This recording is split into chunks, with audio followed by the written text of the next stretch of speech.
Good evening and welcome back. It's another Saturday night. Whoever's watching thinks, as I'm trying to shut this thing off, I don't know why this thing is on. Way to start another professional show. Welcome aboard. Thank you for tuning in as always. I don't know where this will lead this evening. As usual, those who are watching now and those who are watching late, I'll say the same thing. Just because there's a title on the live stream doesn't mean we have to stay there. We can talk about other things. As long as we don't get too wild and crazy in different directions and we're respectful of others, I don't have a problem with that. But that being said, we're going to talk a little bit this evening about, family members, witnessing to them, sharing the gospel. Not always easy. I'm sure a lot of people can attest to that, but we'll wait a few more minutes, see who we got coming in this evening. I don't want to get too involved. I don't know how the weather is out your way, but it's raining. As fortune would have it was barely sprinkling when I came out here, and now it's starting to pour outside. So I don't know if the pouring rain will echo in here, but if it does, well, I apologize to the background of rain. Good evening, sir. Good to have you aboard. I hope the young ladies are doing good this evening. Young ladies being your daughters. I hope they're well. So like I said, witnessing the family, we're going to talk about that this evening. So whoever joins in late, you can go back, leave comments if you want. But it's probably one of the most complicated subjects out there. A lot of people say, oh, no, you could just go tell them about the Lord and talk about God. And if they don't like it, just walk away. And that sounds great, and that's good for the outside world. But family members can always be a little bit challenging. The unbelievers are challenging in your family, and the ones who think they're saved and think they're Christians can also be a challenge in families. So that's something we have to be concerned about. So, Jorge, let's just talk about you. How are you, buddy? How is your week going? Because I've always talked about this is about all of you before it's all about me. So I hope things are well up in your neck of the woods. It's raining down here.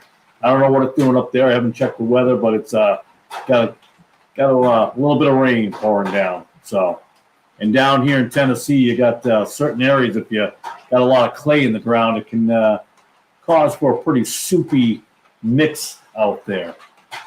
But we have to tread lightly sometimes with family members and how we approach them.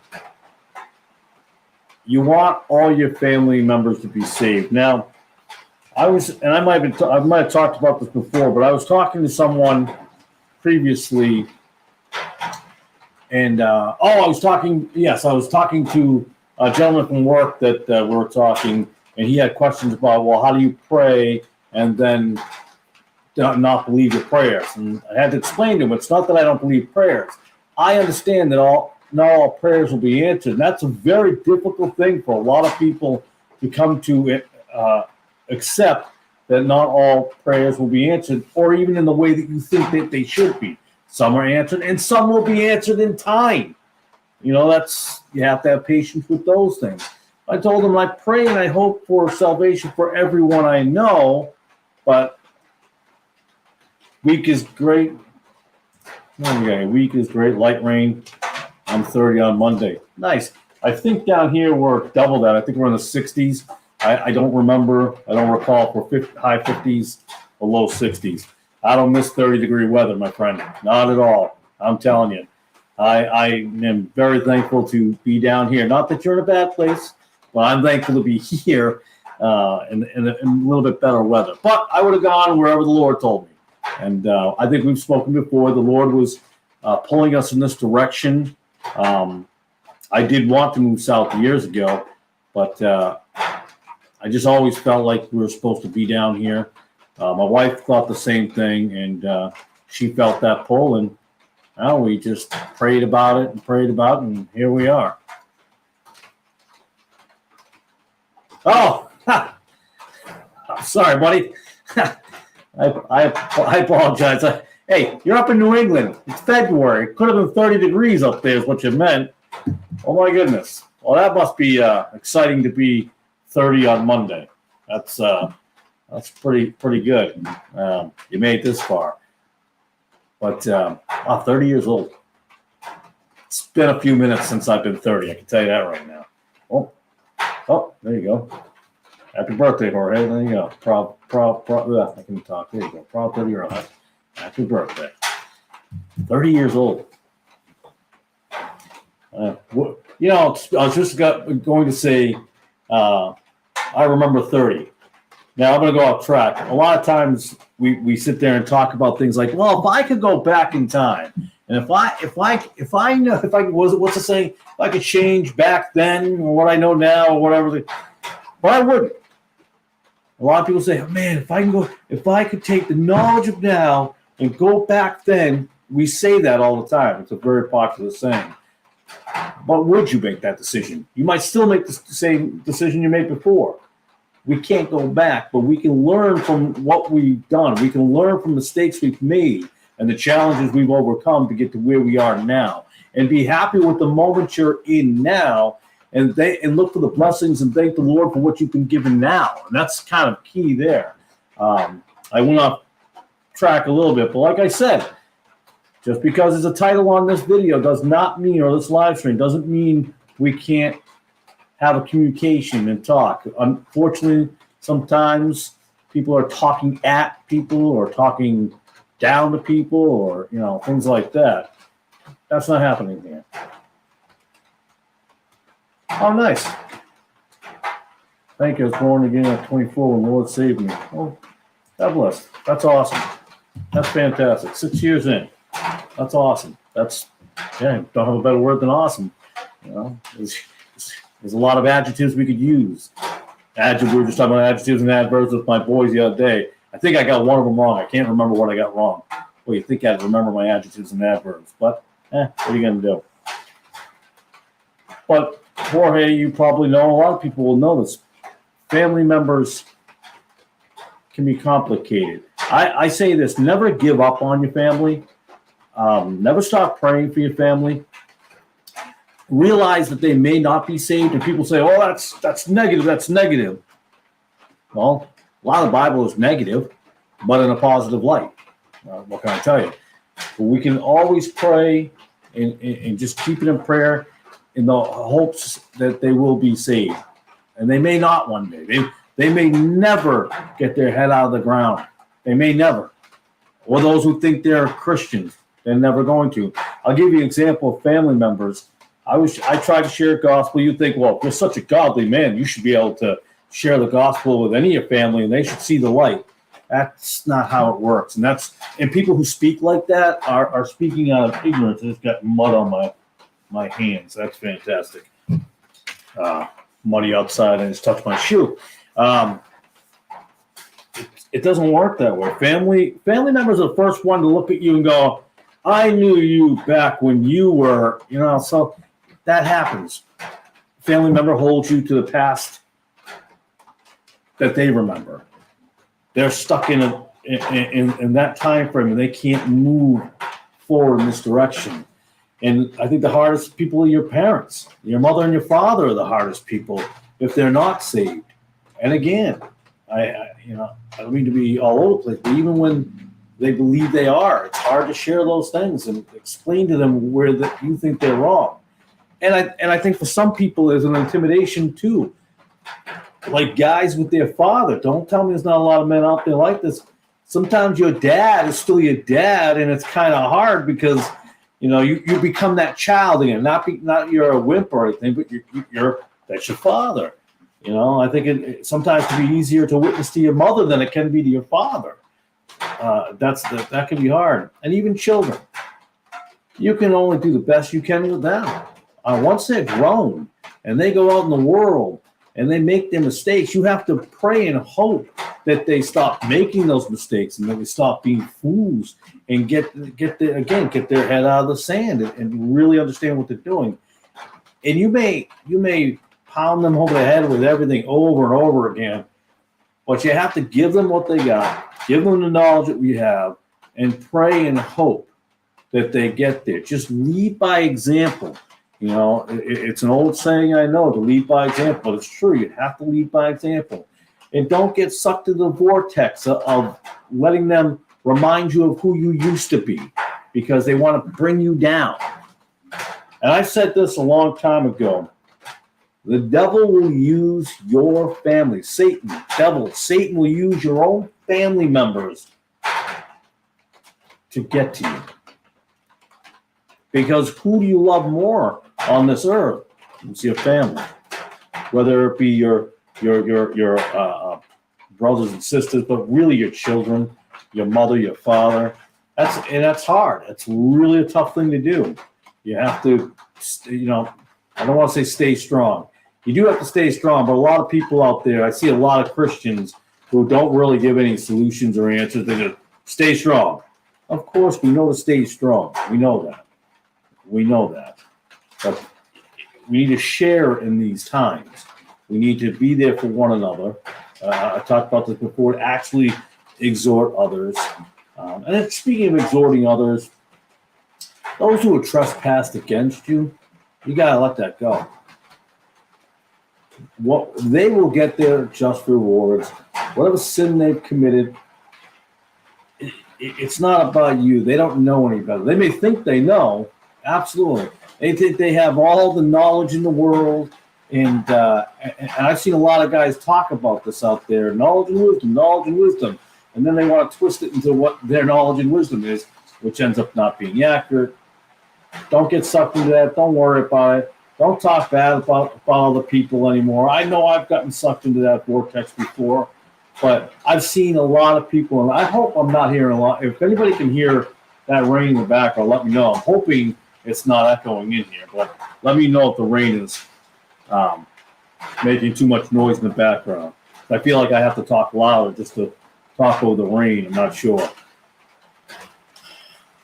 But you have to move on from that stuff. I've seen a lot of that, and Jorge, maybe you've seen it. And other people, Prov 31 gal.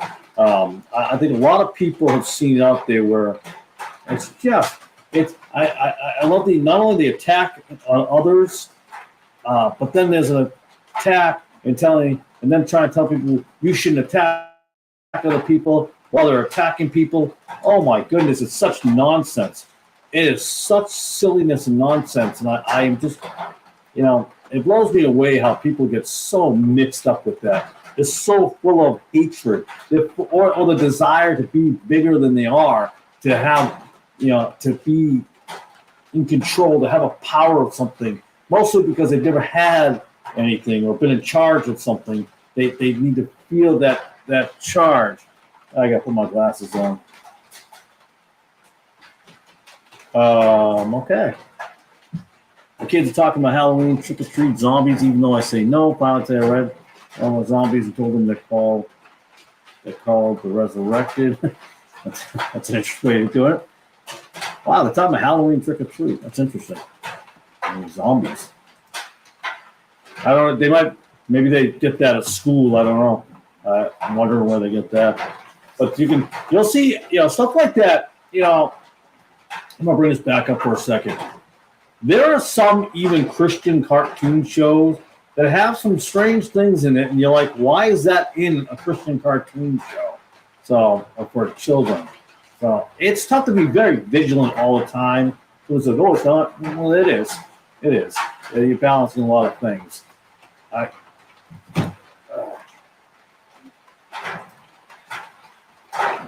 Right.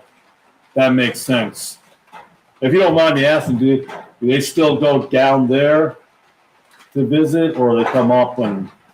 Well, I don't want you to throw too much of your personal life out there. I know that they were in another area and we're coming up, and it is. Yeah, it's tough. Halloween and all that. Oh, I've gone over with my boys. They're aware of it.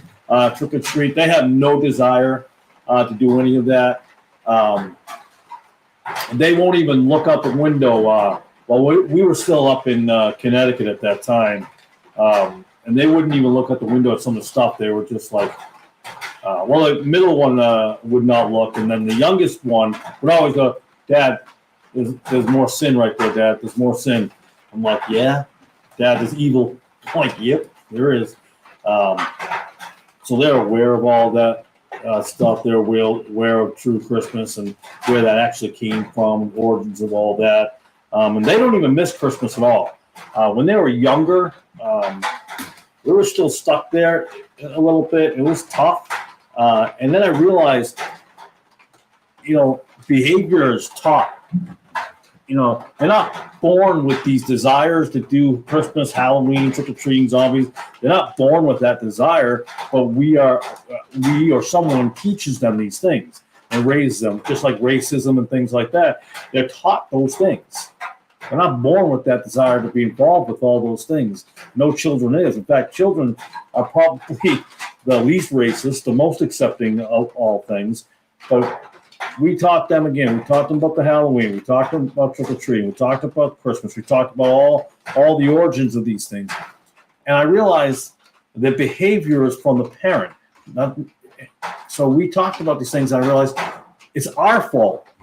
It's the parent's fault that they like Christmas or anything else. Hey, Axe 936. Good to see you here. Okay, I didn't remember weekend. Oh, they're in Worcester. Okay.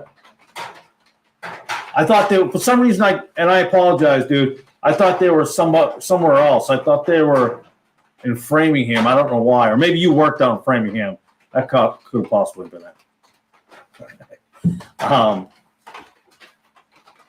But just to catch up, we're just talking. Well, you've seen the title, Acts 9.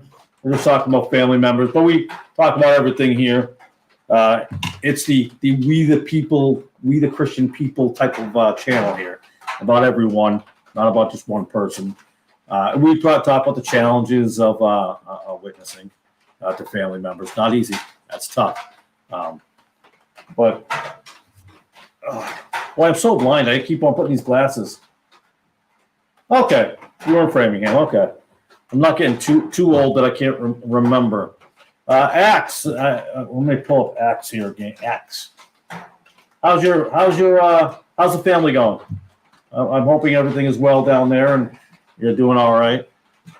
You might be. I don't know if you got the same rain I got because you're just a few states over. But it started pouring rain right when I came out to the pod shed here. Like I said, hopefully nobody hears the rain coming over the line. But again, it is difficult to witness the family and share that. And a lot of people think we either have to completely shun them, as the JWs do, or we have to compromise and take part in everything that they're taking part of because we don't want to be, look like the bad people and stuff like that. So we have to find that spot there, that sweet spot, so to speak, and which can be hard. Now, we don't shun the family. We never have. Although the family is shunned to me, but so be it. They don't like what my family stands for and what we believe in and how we go about our lives. That's fine, but I'm never going to stop hoping and praying that they come to Christ. I mean, that's exactly what we have to do. Will they come? I don't know. Only Jesus does, and I pray. My wife is a bigger prayer than I am for family members. I'll be honest with you. I pray, but she's definitely more fervent when it comes to that. Women usually are. No offense to all my brothers out there, but women are usually the more merciful ones out there. Yeah, you were struggling with the sickness.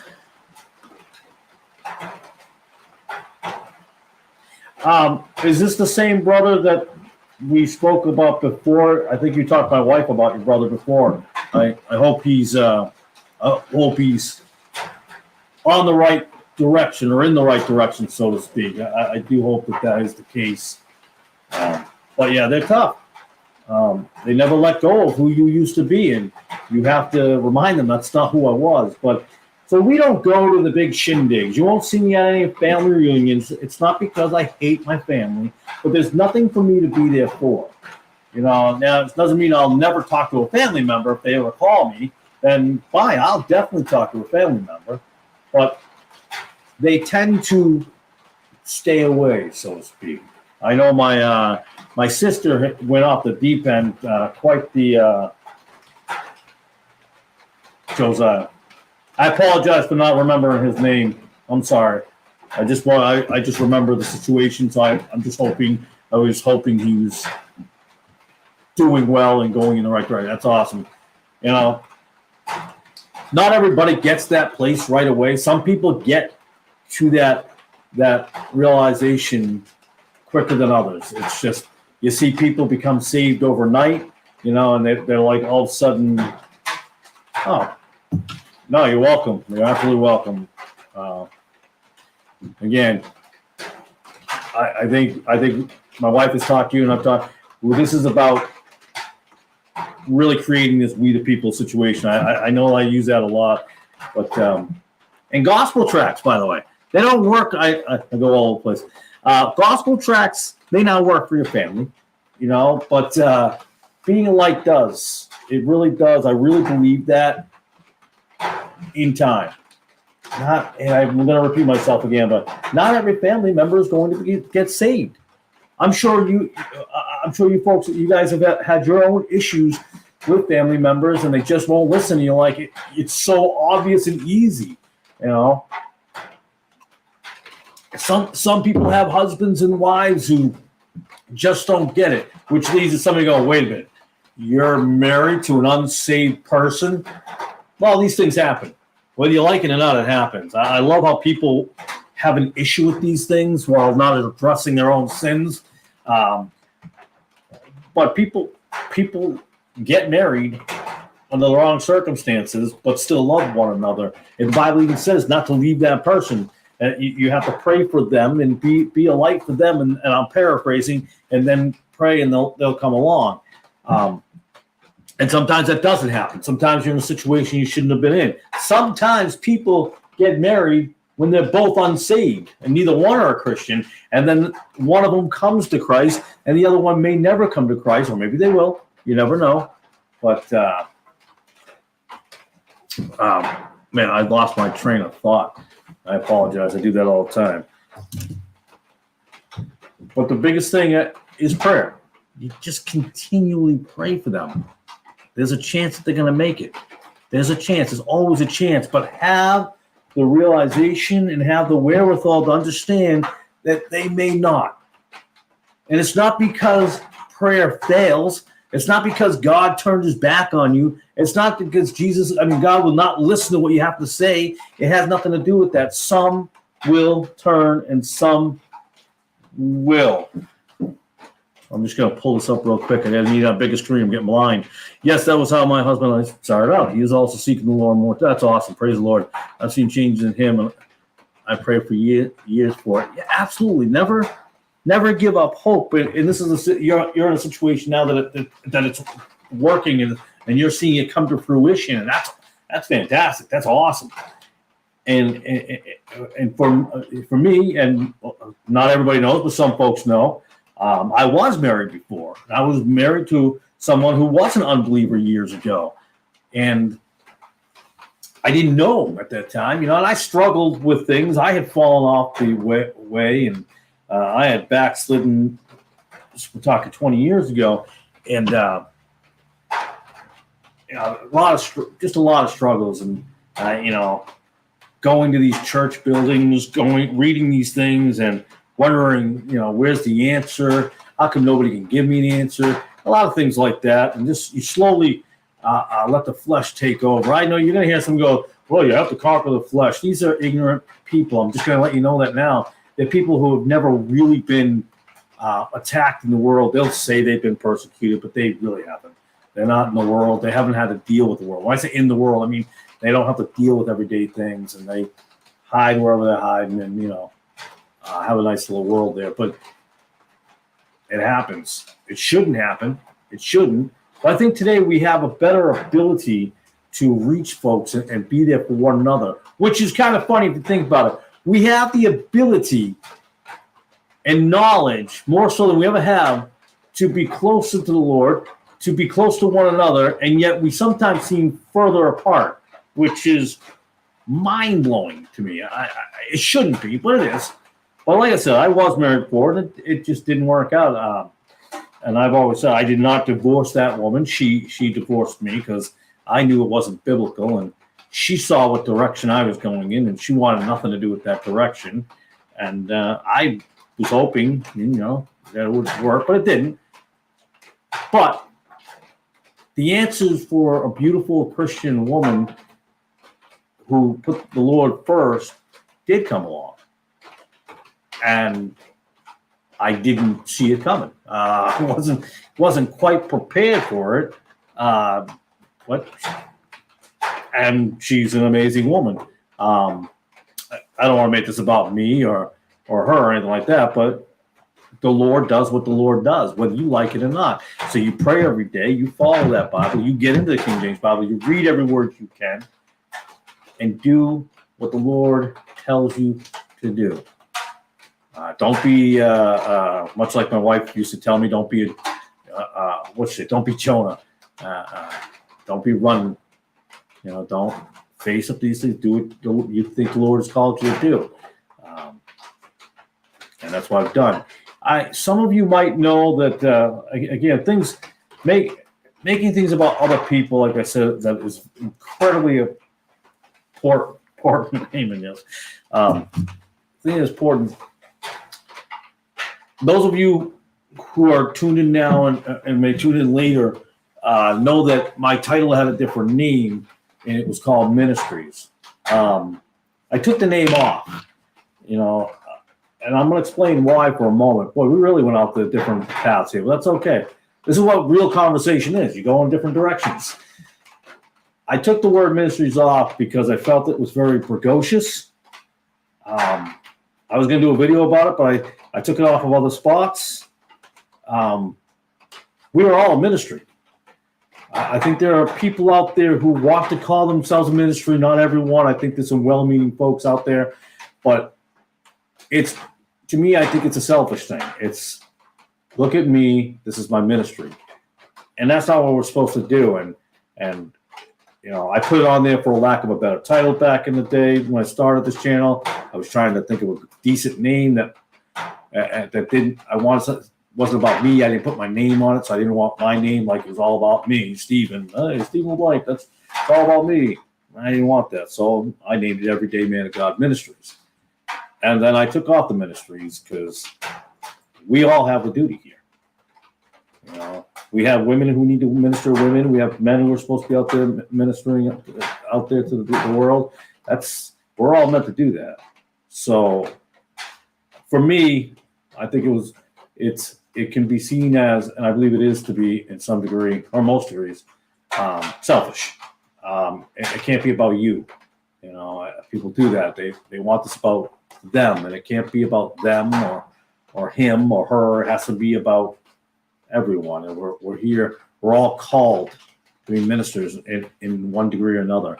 I know some people go, oh, wait, you just said women aren't supposed to preach. You made videos back in the day. Yeah, I know. I still maintain the same thing. But I've never said women cannot be ministering to other women. I've never said that, and I never will. I'm just saying that right now. Know the difference. Some of these people who want to attack, and don't let people who come at you, don't let them get on your skin, because they're at the end of the day they're weak people. So don't let them bother you at all. You got to move on from that. They're about themselves, and it is what it is. But back to family though. I've tried to witness to my sister. She's far left than she's ever been. I have a brother who's kind of like, seems there but not really there. I get confused sometimes when he talks about things. He's into replacement theology, and but he doesn't. He says he's not. I have a father who's Pentecostal. He's a good man. He's a nice man. He lives with us now. And talk about a prayer that's been answered. I have prayed. I believe my wife has too, and we, because I know we prayed a couple of times, that he would never speak tongues. Never ever will he speak tongues.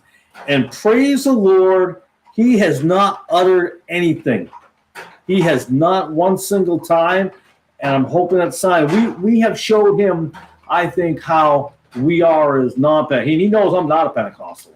I am of no denomination. I'm not Baptist, Pentecostal, Evangelical, Neo-Evangelical, Episcopalian, Lutheran, trying to think of all the titles, but none of those things. Never will be, by the way. You can go to a church or local church, small one, of course, and never join it. There's no scripture for that. But praise the Lord, he's not speaking any tongues, and I'm happy about that. Because I used to go visit him all the time. All the time, he would just break into tongues. Can I pray for you? Can I pray for you? Can I pray for you? Can I pray for you in tongues? I'm like, my goodness. And it would always bother me. Always bother me. So some prayers are answered. Like I said, maybe not all your prayers will be answered the way you think they're going to be, but that certainly was. And I'm the only one talking. Everybody stop talking, but I really do want to hear how you guys handle things. How are you doing in your family world? And I know one of you, I know Axe has dealt with her brother, and that's fantastic. I know Jorge. I think no, it wasn't your mom. I don't think it's your mom. I'm trying to think of who it was. I know you've had some difficulties, and that's another thing. Just because things have happened, the Lord causes things or allows things to happen for a purpose. He's got the big picture, See, if you ever remember those TV screens, I'm dating myself, how old I am, I guess. But the TV screens where you had the large screen and you had the small screen, the PIP there, the picture-in-picture. Well, here's the thing. I always tell people, look at the big picture, not the little tiny picture. Well, God sees the big picture. He knows the big picture. We only see the little picture, this tiny box right here. So don't get dismayed by things. Don't ever get dismayed that your son, your daughter, your brother, your sister, your mother, your father never will come to the Lord. Your aunt, your uncle, whoever it may be that you're praying for. Don't give up on it. You don't have to fully involve yourself in their lives because you shouldn't. You really shouldn't. Their destructive lives, don't get involved in that. Try to stay out as much as possible. Involve yourself in when you feel it's right. Pray that the Lord gives you the opportunity. Lord, when do you want me to talk? Lord, when do you want me to go to that person? Lord, what do you want me to do in that situation? I'll tell you, the Lord will speak to you and tell you to do things you would never think to do yourself. I can tell you that right now. Exactly. Yes. Don't stop. Yeah. Just don't stop praying. And it may not be you, by the way. It may not be you that say it brings them to the Lord. It may not be you. Well, you are by praying, but it may not be you that stands in that way or gets in that way of them, or come to pray that the Lord puts somebody in that road that they'll come across. Pray that the Lord brings them to a town or a place or even a church building. I don't care. Bring them somewhere where they're going to turn their lives around for the better. I was just talking to my son today about the world today, trying to change people's lives, make them better. Drug rehabs, Alcohol Anonymous. My sister once told me when I was younger, my older sister said to me, the best place to buy drugs is at an AA meeting. Think about that for a second. I drove cab early in my life. I drove taxi. I used to drive these guys to AA meeting, and guess where I would stop on the way there? Big shocker, they would get nipped at the liquor store on the way there. These places don't work. Without the knowledge of God in those meetings, it will not work. They will 99% of the time go back. Now, some succeed. Some do become better. No doubt about it. So somebody, just in case somebody wants to know, I got out of drugs in one of those meetings. And you may have. That's awesome. But without God, the longevity of that success may not be there. God is who you need. God is the direction. I don't know if I got a little loud there for a second. I apologize. I wasn't trying to I think I'm trying to talk loud, and I get animated anyways. I had to get the rain, trying to talk over the rain. But I'm going to do an unprofessional, take a sip of my water out of a good old-fashioned mason jar. But never give up hope. Now, again, maybe it doesn't happen. Maybe they never come. It's okay. It really, really, because it's okay to be angry a little bit, but it's not your fault. Don't ever think, if you're praying fervently without ceasing, don't think for a moment you failed. You didn't fail. You did what you're supposed to do, and you prayed.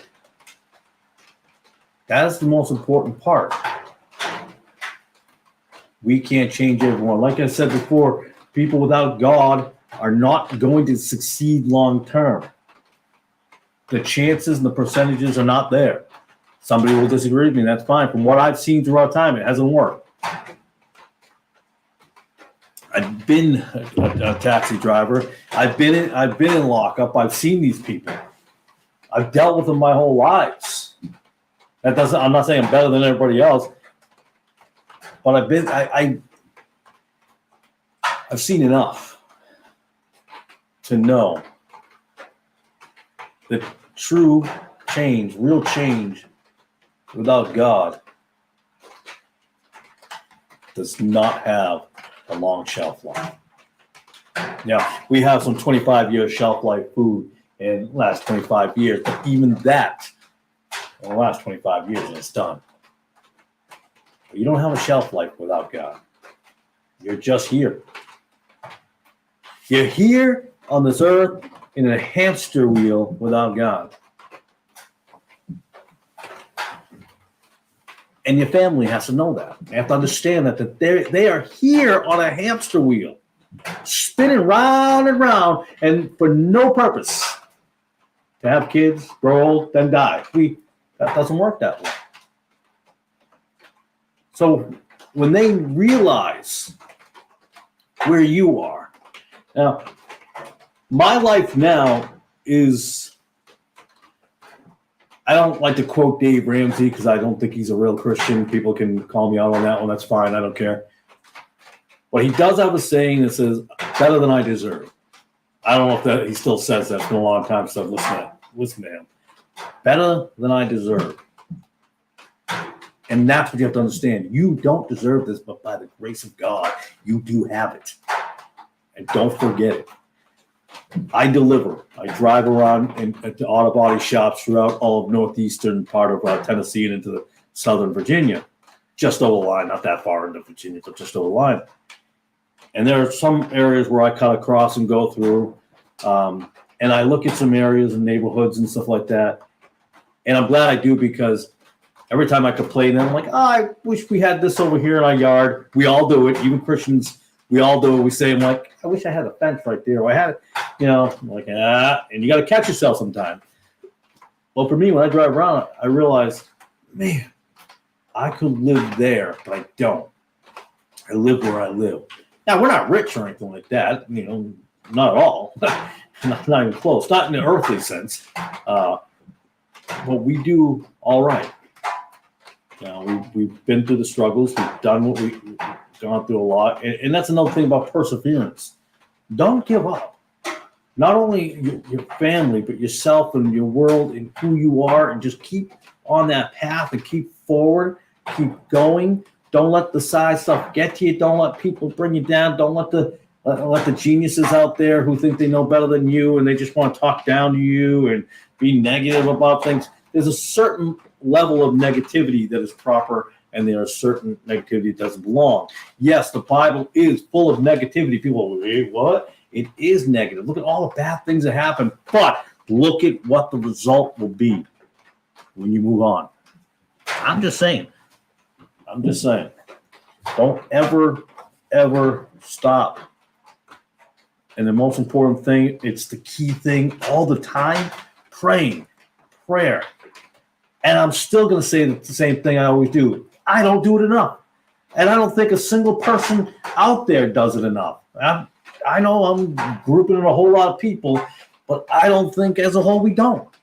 And that's a good thing that we don't think we do. Because if we don't think we do, then we'll do it more. The moment you think you do it enough, you're not doing it enough. I guess that was kind of talking in an interesting word salad there, but I think you understood what I meant. We have, as born-again Christians, a lot to be thankful for. Even at times when it doesn't seem like it, we have a lot to be thankful for. Maybe your husband or your wife's dealing with drugs or alcohol, but you're there to pray her through and she makes it, or he makes it. You have a lot to be thankful for. You could be in this moment worse than you were before. When I do my deliveries, I tell people, And it's my new saying when people always say it could be better, it could be worse. You've heard that before. How's it going? It could be better, it could be worse. But I never say it could be better. I always say it could be worse. It could be worse. Another thing, when somebody goes, "Hey, how you doing?" and I tell them the same thing. Most of them I tell the same thing. I approach people differently than, it's not one size fits all. But I always tell them, like, I'm great. When God controls my day, I'm good. And that's what we have to do. It may take people by surprise sometimes. Now, down the South, I guess you can get away with that a lot more. Now, I don't get as much.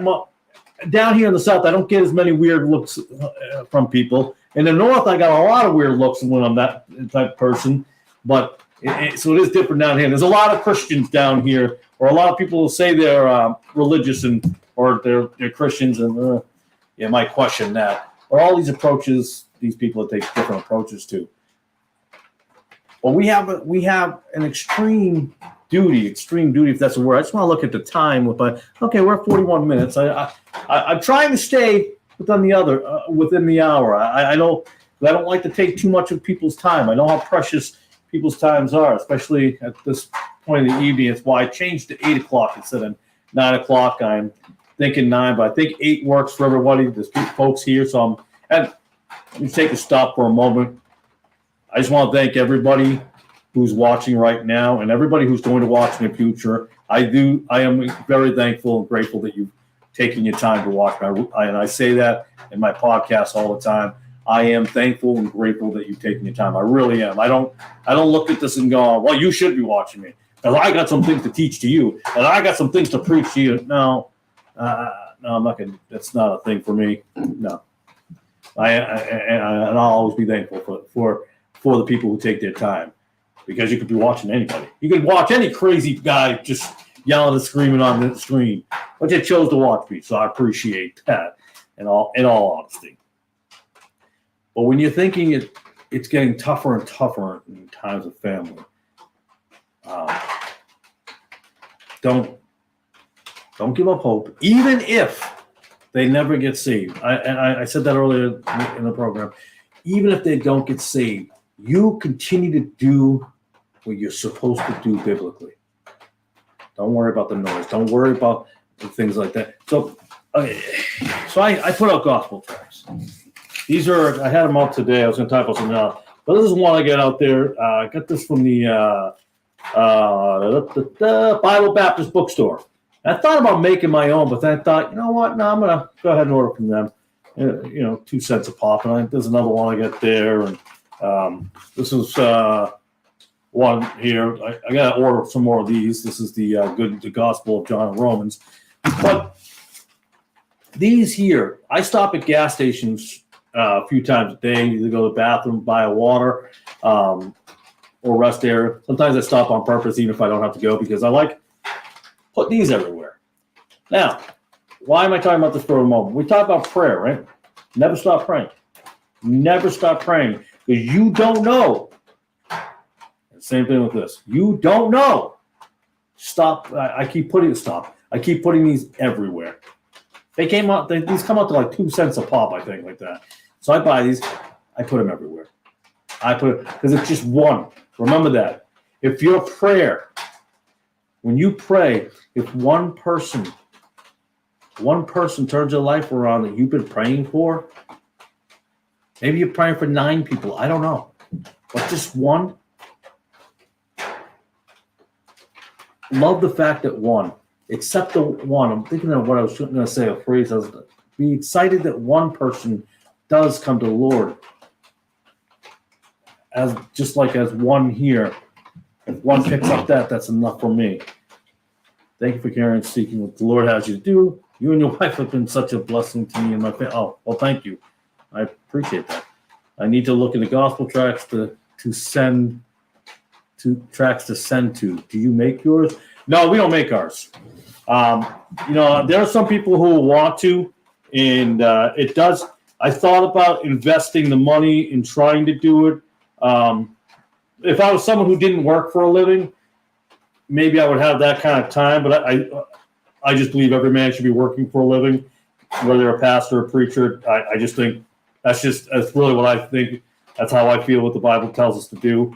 And I thought about making them, but I don't know. I don't know if I can put that much time into it. There's a lot of things I wish I could do. There really is. I wish I could set more time up for going to juvenile detentions. My wife and I do the blessing boxes, and in the blessing boxes, I don't have it with me. We put in gospel tracts. I think we put in this one here. I don't have the other ones. I'm going off track a little bit. I'm sorry, Axe, but we put the gospel tracts in there. I used to put my card into the. If you have the link or more info, if you can, yeah. I'll have my administrative assistant deal with this. That was a joke about my wife. Now, speaking of a lot of people believe. What's this? I'm trying handwriting. It felt really inefficient. Jorge, I think you and I both have bad handwriting. I think mine's worse than yours. I think we've demonstrated this. I'm not sure, but I think it'd be the case. I think I win. Mine's worse. But and that's a good thing to do. And I thought about that myself. I thought about making one kind of and then photocopying in the printer and doing all that. And it might be something I do eventually. It's not a bad thing to do. It's very time consuming. Not that the Lord's not work time consuming, but I don't want to make excuses, but I do work usually about 10 hours a day easily, and try to do some stuff in the evening and get ready for this weekend and talk about things along with the podcast tomorrow night. I do this tonight. And so, yeah, but I think it's something I wouldn't mind looking into doing more of. But I forgot what I was going to say, but I was saying earlier that if one of these reaches, just like one prayer. Yes. It's hard when you work to provide for it. Yeah, so I'm the only one working, which is fine by me because that's the way we want it. That's the way we think the Bible does it. Now, my wife previously worked at another point in time, and our goal was to end that when we were married. And when we got married, like, no, well, that can't be it. So we have to figure out how we can get to a biblical standpoint. And part of that was moving down south to be able to make that work. Those of you who live in the South know that the cost of living is lower. Although with all the crazy Northerners like myself who have moved down here, the prices have gone up. But no, she does not work, and which is for us fantastic. We believe that the biblical way. I'm not condemning anyone. I know people have circumstances where both spouses have to work and so forth. So some people will, though. I know some folks who will actually condemn people for that, and that's just wrong. People have got to they work through what they have to work through to get to where they need to biblically. Some just can't do it overnight. There's things you have to do, and that's what we did. We had to plan this out, and we prayed about it, and let the Lord lead us. And we were in a position where, my wife stays home and takes care of children. Doesn't make her less important, by the way. And that happens, by the way. Yeah, and that. Yes. Oh, that's right. Yeah, Texas. If you don't mind me saying it, don't feel ashamed in a negative way. Feel bad, or how do I say this? It's okay to feel like you shouldn't be, because biblically you shouldn't be. And women are going to get all offensive. Let me tell you something, how important women are. People will say to yourself, oh, you don't think women should be on screen witnessing, and you don't believe in this and that? Well, you don't like women? How do I say this plainly? You're ignorant and an idiot, because I've never said that and I don't believe that. A woman's job is hugely important. I don't function without my wife. And people go, oh, now you're just controlled by your wife. No, I don't function. Case in point, this water, this wonderful beverage I'm drinking, this beautiful, beautiful glass of water was given to me with love. My wife always says, if we ask what's an ingredient in something, she always says, I made it with love. I put love in it. Oh, boy. She texts me while I'm out here in my pod shed earlier and says, hey, you forgot your water. Would you like your water? and she got my water for me. Now people say, oh, now she's a slave. No, I don't function without my wife. She takes care of the children. She takes care of food. She takes care of all things. I didn't even see that. Oh, I love that. But that's how women are important. In my ministry, my wife is helpful. She is helpful because other things get done in that house with the kids and all that kind of stuff. My wife is an incredibly intelligent woman, as far as I'm concerned. She had a degree in accounting. She's probably gonna get mad at me now because I'm saying these things, and she doesn't like to talk about herself. But she's way more humble than I am. I'm the one with the YouTube channel, so how humble am I? I'm kidding.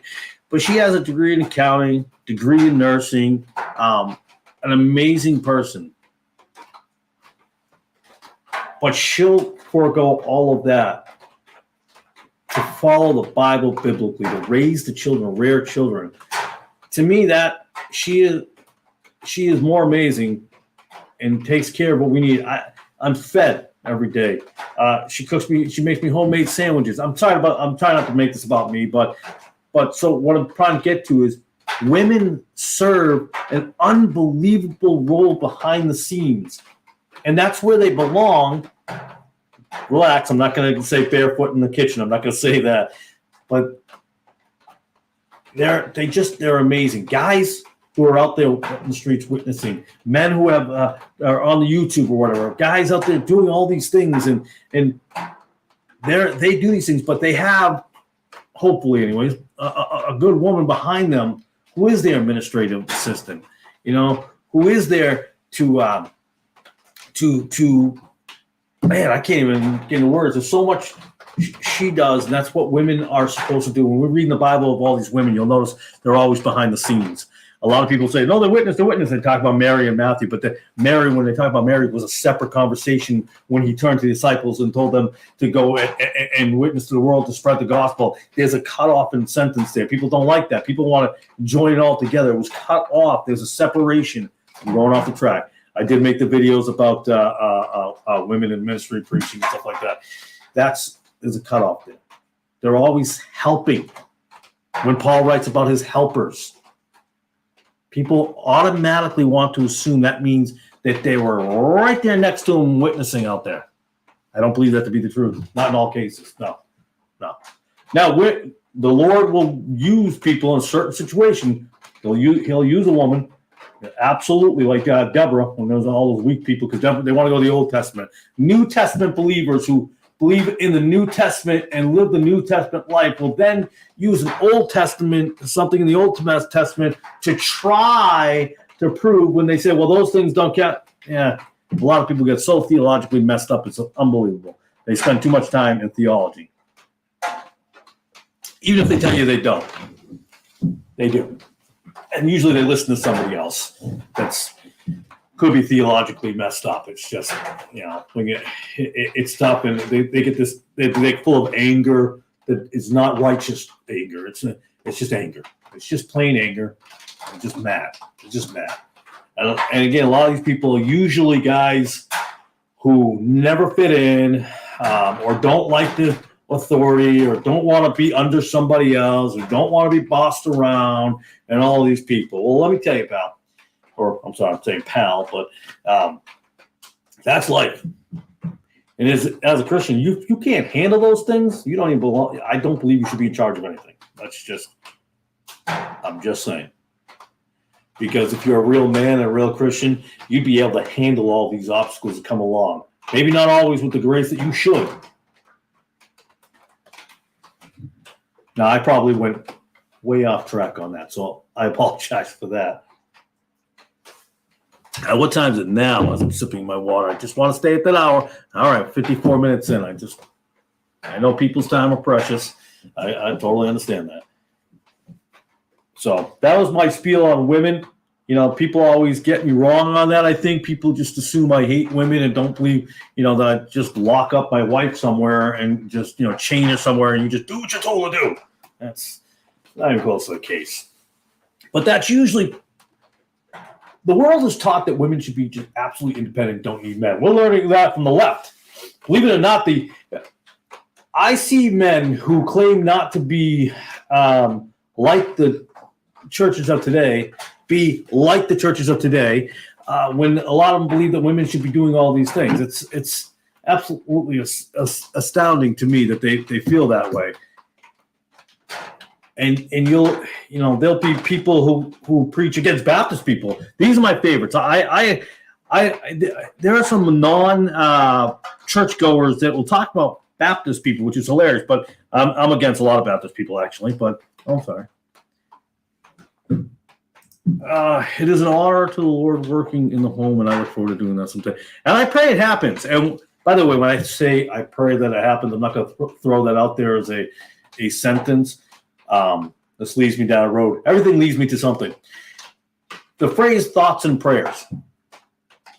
People throw that out there just like a throwaway line with really no meaning behind it. I'm in a group text with the other drivers at work. And I don't know if any one of them are watching. If they are, well, I know one's not going to be watching anytime soon. I can tell you that. Yes, they know that I'm out there because I don't hide my faith at work. I just don't. He's an atheist or an agnostic. He seems to be boring. That happens a lot. Those two seem to mix each other. And he, as an atheist, threw that line out there, thoughts and prayer.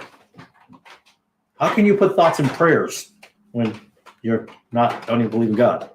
It's amazing. That's what I mean by it's a throwaway line, unfortunately. It bothers me. And so, because it happened 2 weeks ago, my wife, we had a driver's wife at work went down. She was rushed to the hospital, and I saw all these thoughts and prayers go out there. And I don't know. I don't want to say I get mad because I know certain people don't. Like Axe, I know, and Jorge, I know that neither one of you throw that line out there and just a throwaway line. But people do. And so I prayed about it, and I was like, Lord, I pray that she gets well and he does all right. And they're not Christian. Well, he's a Catholic, not a practicing Catholic. A lot of them aren't. Only on certain times of the year. But the Lord just pulled me. He goes, go, go, go, go. I'm like, why?